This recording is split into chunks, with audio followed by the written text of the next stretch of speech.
Here's another video. This is Your Heart Belongs to Me by Dean Koontz. This is chapter 18. Not sure how many pages. 18, probably 5. 19 has 3. 20 has maybe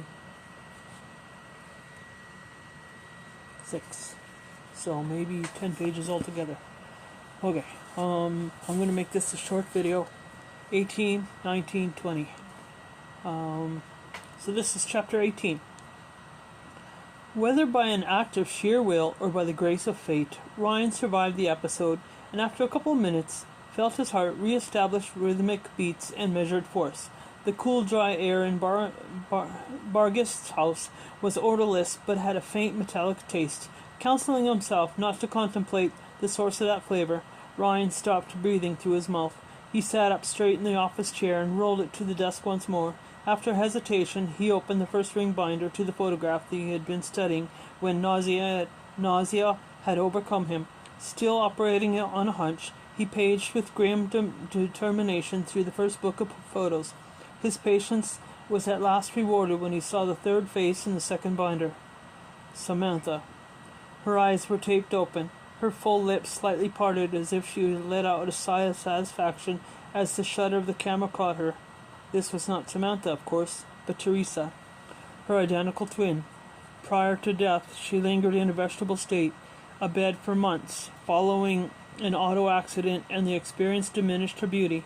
So pale, Teresa nevertheless remained lovely, and in fact her suffering gave her the ethereal radiance, the fragile, otherworldly beauty of a martyr, ascending to the sainthood in an old master painting. Evidently, Bargist had known Rebecca 6 years ago. He must have been present at Teresa's death. By her own accounts, Samantha also had been at her sister's bedside during those final hours. Yet, she never mentioned Bargist. She rarely spoke of her lost twin, but that was understandable, in no way suspicious. Surely the loss will hurt. She had revealed the length of Teresa's ordeal only a few nights earlier, under the strawberry trees. Previously, she had allowed Ryan to think that her sister died either in the accident or shortly thereafter. Again, Sam's reticence was poor of nothing more than the pain that Teresa's death still caused her. In the photo, the dead woman's head rested on a pillow, with care that suggested tenderness. Her golden hair had been brushed and arranged flatteringly around her face. In contrast to the hair, the tape holding open the sightless eyes was an affront, even a violation. As loud and as irregular as Ryan's heart had been recently, so now it was to a similar degree quiet and steady, and the house was also quiet, and the night beyond the house, as if every soul in Las Vegas in the same instant fell into a deep, or turned to dust, as if every wheel stopped rotating and every noisy machine lost power, as if nocturnal birds would not use their wings to find their songs, as if all crawling things were seized by paralysis. Between creep and slither, and absolute stillness befell the air, allowing no breeze or draught or eddy. Time froze in tickless clocks. Whether the hush was real or imagined, so extraordinary was the matter that Ryan had the urge to shout and shatter the silence before the world permanently petrified. He did not cry out, however, because he seemed meaning in this unmitigated muffle a truth insisting on discovery. The silence seemed to well from the photo in front of Ryan, to pool up from it and flood the world, as though Teresa's dead face had the power to still creation and to compel Ryan's attention. His subconscious commanded, observe, see, and discover, and this image was something of terrible importance to him, a shocking revelation that he had thus far overlooked and that might save him. He studied her dead stare, wondering if the twists of light and shadow reflected on her eyes would reveal the room in which she had died, and the people in attendance at her passing, or something else that would explain her current mortal circumstances. Those reflections were too small. No amount of squinting could force them to resolve into intelligible images. His gaze traveled down her lovely cheeks, along the exquisite slopes and curves of her nose, to her generous and perfectly formed mouth. Her parted lips issued no breath, only silence, but he half expected to hear, with his mind's ear, a few words that would explain his hypertonic heart and reveal his future. At the periphery of Ryan's vision, movement startled him. He looked up, expecting that one of the glazed cadavers had pulled free of his armature and would come for him. The nameless brunette stepped into the study from the hallway, and her voice spoke the spell of silence. I don't get creeped out easily, but this place is getting to me. Me too, he said. He slipped Teresa's photo out of the plastic sleeve, set it aside, and closed the ring binder. He'll miss it, the brunette warned. Maybe he will. I don't care. Let him wonder. Ryan returned both ring binders to the bookshelf where he had found them. In the doorway, leaning against the jamb, arms folded across her breasts, she said, We have a tale on them. They finished dinner. Now they're back at her apartment. She must have been between 30 and 35, but she had the air of someone older. She radiated a self-confidence that seemed to be wisdom more than pride. Would he let him? Or would you let him? Ryan wondered. Let him what? Touch you. Her eyes were not gravestone granite after all, but castle ramparts, and only a fool would try to storm her. She said, I'd shoot off his pecker. I believe you would. It'd be a service to humanity. Ryan wondered, why did Rebecca let him? Something's wrong with her. What? And not just her. Half the world is in love with death. Not me. As if in quiet accusation, the brunette glanced at the photo of Teresa on the desk. Ryan said, That's just evidence. Of what? I don't know yet. Earlier he had searched the desk. He returned to the drawer that contained stationery and selected a 9x12 envelope, into which he slipped the photograph. I'm done here, he said. They walked the house together, turning off lights, pretending not to listen for the footfalls of corpses in their wake. In the foyer, at the security panel, she said, The alarm was engaged when I got here. I have to reset it. As she keyed in a code that she had somehow learned, Ryan asked, How did you disarm it without setting it off? A few small tools and years of practice. The tools were evidently sufficiently compact to fit in her purse, for she carried no other bag. Outside, she said, Stay with me. And after passing under the weeping boughs of the Lucas, she said, she headed south on the public sidewalk. I'm parked a block and a half away. He knew that she didn't need him at her side for protection any more than did the hulking George Zane. In the absence of street lamps and the weakness of the moonlight, they cast no shadows. Here, miles from the flash of the casinos, the sky offered a desolation of stars. Like all Mojave settlements, regardless of size and history, this one seemed to have tenuous existence. An ancient ocean had overdrawn millennia ago, leaving a vast sea of sand, but the desert was no more leaving a vast sea of sand, but the desert was no more eternal than the waters before it, and the city remarkably more ephemeral than the desert. Whatever's wrong in your life, she said, it's none of my business. Ryan did not disagree. The way Wilson Mott runs his operation, I'd be fired for saying one word more than I just said. Curious about where this might be leading, Ryan assured her. I've no reason to tell him anything you say.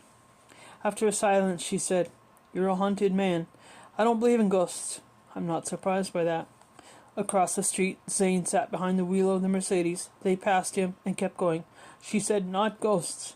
You're haunted by your own death. What does that mean? It means you're waiting for the axe to fall. If I were paranoid, he said, I wonder if Wilson Mott had been investigating me. I'm just good at reading people. With a thrum, a presence passed overhead. Looking up at broad, pale wings, Ryan thought it might have been an owl. The way I read you, she continued, you can't figure out who. Who what? Who's going to kill you? Across the night, the monotonous song of kickads sounded like razor blades stropping razor blades. As they walked, she said, When you're trying to figure out who, you got to keep in mind the roots of violence. He wondered if she had been a cop before she had gone to work for Mott. There is only 5, she said. Lust, envy, anger, avarice, and vengeance. Motives, you mean? Arriving at her car, she said, It's best to think of them as failings, not motives.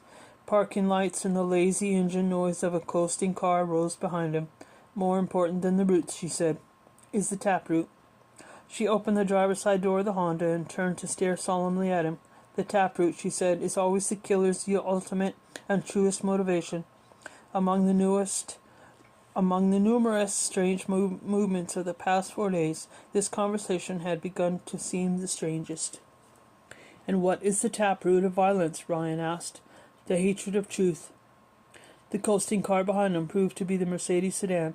George Zane brought it to a stop in the street, parallel to what slightly forward of the Honda, leaving Ryan and the woman in moon haze and shadows. She said, In case you ever need to talk, I am Kathy Sienna. She spelt the surname. Just this morning you said you never tell me your true name. I was wrong. One more thing, Mr. Perry. He waited. The hatred of truth is a vice, she said. From it comes pride and enthusiasm for disorder. The moonlight made silver coins of her gray eyes, she said. Moments ago we were in the house of a man who has a fierce enthusiasm for disorder. Be careful. It can be contagious. Although Kathy reached for his hand, she did not shake it, but pressed it into both of her hands, more the affectionate gesture of a friend than the goodbye of a business associate. Before I could think of anything to say, she got into her car, closed the door, and started the engine. Ryan stood in the car, watching her drive away. Then he got into the back seat of the Mercedes. Return to the hotel, sir? Zane asked. Yes, please. In Ryan's hands was the manila envelope that contained the photo of Teresa Reach, which he suspected might hold a clue that would save him. To further study the photo, he needed to have it scanned at high resolution and examine it with the best image enhancement software. He could do nothing more than it with it this night. During the ride, Ryan's thoughts repeatedly returned to Kathy Sienna, to the question of whether her concern was genuine. In light of recent events, he wondered if her advice and further counsel would have offered if he had not been a wealthy man. Chapter 19. In the Mercedes, Ryan made a few phone calls. By the time he reached his hotel room, he felt comfortable about trusting the manila envelope to George Zane. Although Wilson Mott's primary offices were in New York, Los Angeles, and Seattle, he had relationships with security firms in other cities, including Las Vegas. He had been able to arrange for the digital processing of Teresa's photograph by reliable locals and for the acquisition of the software and hardware that would allow Ryan to study it better. By 6:30 in the morning, when the corporate Learjet flew Ryan out of Las Vegas, Mott's people would have delivered the Teresa package to his hotel suite in Denver. Having told Samantha that he had been called to Denver on business, he now intended to go there. He did not know why. This trip would not atone for the lie that he had told her, or even make it less of a lie. At this point, he had no intention of revealing his investigation of her mother and of Spencer Vargas, which was an omission, a calculated concealment that counted as far greater betrayal than the lie about his destination, returning to his home in Newport Coast well in advance of the appointment with Dr. Samar Gupta on Tuesday was not an option.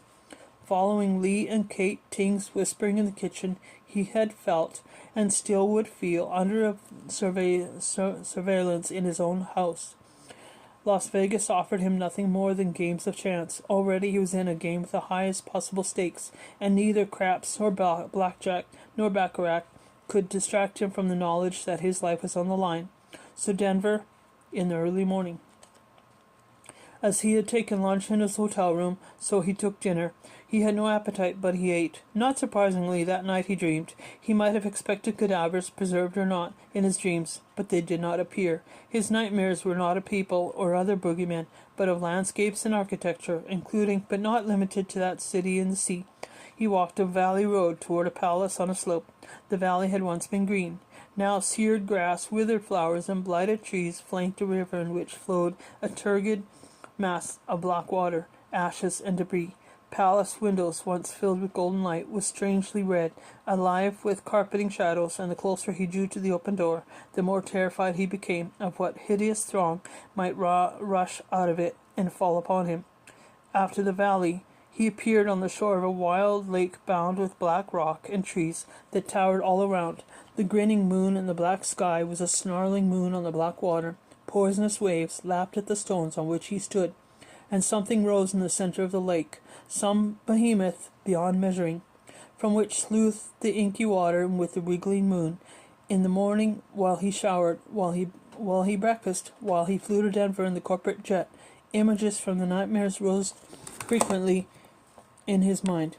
He felt as though these places he had visited years before, not in sleep, but when awake, for they were too real for figments of a dream, too detailed. He wondered again if only his body was failing him, but also his mind.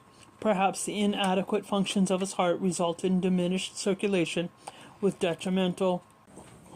Chapter 20. The hotel rated 5 stars. The windows of the presidential suite, the only accommodations available on short notice, looked out across a serrated skyline of glass and steel towers. In the west, great forested mountains thrust toward greater clouds, Andes of cumulus congestus on which ascended Himalayas, cumulonimbus, so the way to the celestial architect, if it should collapse, appeared great enough to sunder the earth below. Waiting for Ryan in the suite's cozy library were a computer and sufficient linked equipment to allow him to conduct an exhaustive study of the photo of dead Teresa. Besides the keyboard stood a box of cookies from Denver's best bakery, Wilson Mott always delivered. The photogenic analysis software included a well-executed tutorial. Although Ryan had made a fortune from the internet and had a gift for both software comprehension and design, he experimented most of the morning before he was comfortable with the program. By noon, he needed a break. Having feasted on cookies, he wanted no lunch, but a pleasure drive appealed to him, and he wished he had the Ford Woody wagon or one of his other customized classics. Perhaps his heart condition warranted a chauffeur, but he wanted to cruise alone. En route from Vegas, his pilot had called ahead to have the hotel book for Ryan a rental SUV to be available 24/7. The black Cadillac Escalade had every comfort and convenience. He could cruise randomly through the city and not worry about getting hopelessly lost, because when he was ready to return to the hotel, this vehicle's navigation system would tell him the way. Although he had been to Denver twice before, he never ventured farther than the convention center and immediate environs. While he wanted to see more of the city, Sunday traffic was light. Within half an hour, he came upon a small park that occupied 2 or 3 acres at the most. It lay adjacent to the old brick church. What inspired him to curb the Escalade and go exploring on foot were the aspens, or so he thought. In the autumn dress, the trees were a golden spectacle made more flamboyant by their contrast with the mantled sky. The park offered no playground or war memorial, only winding brick paths strewn with fallen leaves, and an occasional bench on which to sit and contemplate the glory of nature. On this mild afternoon, the first snowfall seemed still weeks away. While galleons of clouds sailed eastward at high altitude, the world was becalmed at ground level. Yet even in this stillness, the aspens trembled as they always did. Walking, he paused frequently to listen to the whisper of the trees, a sound he had always loved. The aspens were so sensitive to air movement because their leaf stalks were only narrow ribbons and were set at right angles to the hanging leaf blades. As he rested on the bench, he realized that he could not recall when he had ever heard aspens whispering, or how he knew the design of their leaf stalks. What was what gave them an unceasing voice. His initial sight of the park had strummed a sympathetic chord in him. Upon first walking among the trees, he had felt an affection for them that was entirely familiar. Now on this bench, under a canopy of shiny yellow leaves, The affection ripened into a more intense sentiment, with a tender-hearted yearning that was nostalgic in character.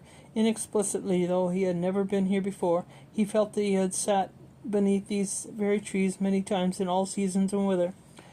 Wood warblers, soon to my great south, sang in the whispering trees, sweet high, clear notes, sweet, sweet, sweet, sweet, sweet. Brian did not know where he had learned these birds were wood warblers, but suddenly their song moved him from curious nostalgic yearning to full-blown déjà vu. Today was not his first experience of this park. The certainty that he had been here before, not just once, but often, became so electrifying that it brought him off the bench to his feet, so pierced by a sense of the unnatural forces at work that his scalp prickled and the hairs quivered on the nape of his neck, and a chill traced the contours of his spinal column with a specificity of a diligent physiology professor using a laser pointer. Although the church had interested him only as backdrop, Ryan turned toward it with the conviction that, on some occasion now forgotten, he had been inside of the place. Earlier he had not been near enough to the church to see its name, but somehow he knew that the denomination was Roman Catholic. The day remained mild, yet he grew steadily colder. He slipped his hands into his jacket pockets as he crossed the park to the church. Because they had been swept clean for the morning services, the concrete steps of St. Gemma's were brightened by only a few aspen leaves. The last mass of the day had been offered, and the church stood quiet now, hesitating at the bottom of the steps. Ryan knew the crucifix upon the altar would be carved wood, that the crown of thorns on Christ's head would be gilded, likewise the nails in his hands and feet. Behind the cross, a gilded oval, and radiating from the oval, carved and gilded rays of holy light. He climbed the stairs. At the door he almost turned away. Shadows gathered in the narthex, fewer in the nave, where daylight pressed colorfully through the stained glass windows, and where his altar lights remained aglow. In every detail, the impressive crucifix proved to be as he had foreseen it. Alone in the church, he stood in the center aisle, transfixed, trembling like the quaking aspens in the park.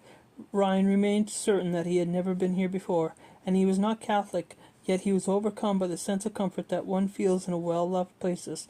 This comfort did not warm him, however, and did not calm him, but compelled him to retreat. Outside on the steps, he needed a minute to regain control of his ragged breathing. In the park once more, on a bench to which his wobbly legs had barely carried him, he used his cell phone to call Wilson Mott's most private number.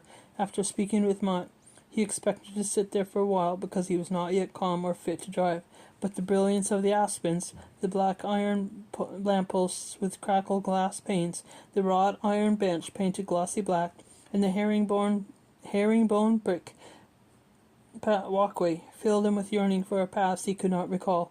Indeed, for a past that he had never lived. The weirdness of it all became too much for him, and he left the park at something less than a run, but more than a walk. After Ryan entered the name of the hotel in the escalator's navigator, the mellifluous voice of a patient young woman guided him successfully through Denver, in spite of a few missed turns. End of chapter 20, sorry.